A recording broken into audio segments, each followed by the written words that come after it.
Hey, I wanted to talk to you briefly about how playing board games can improve your critical thinking skills. And maybe that doesn't make sense like logically because board games are fun and they're meant to be family and friend pastime. However, they have a lot packed into a small box. And so when you open up a game like Settlers of Catan, for example, it's a game that brings a lot to the table, meaning there is a lot of different things to think about on your turn. You have to manage your resources.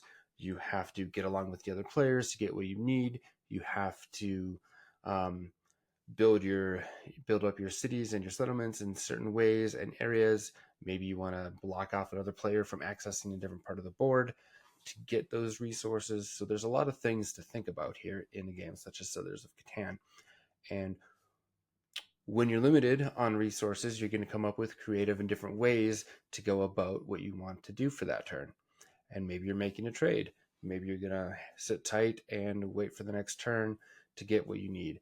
Um, and a game like Settlers of Catan brings a lot of luck into the game as well because there's dice rolls, and depending on where you are on the board, you get certain things for different die rolls.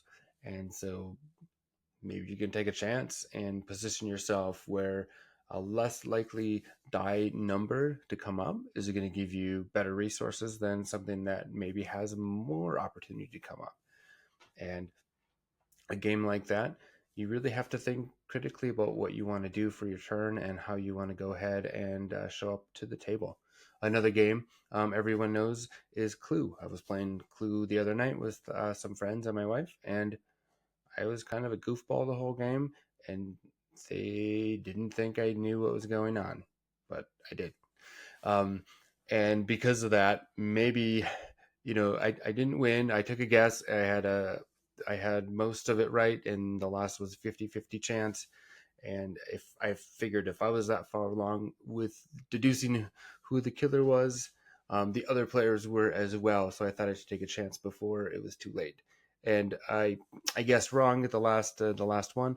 However, I was pretty close and further along than I thought. So even though I was acting like I didn't know what I was doing, I was still paying attention to what was happening.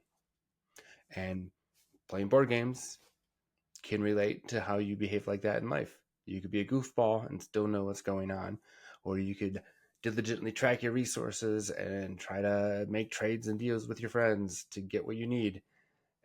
Either way, playing board games is a great way to practice those skills.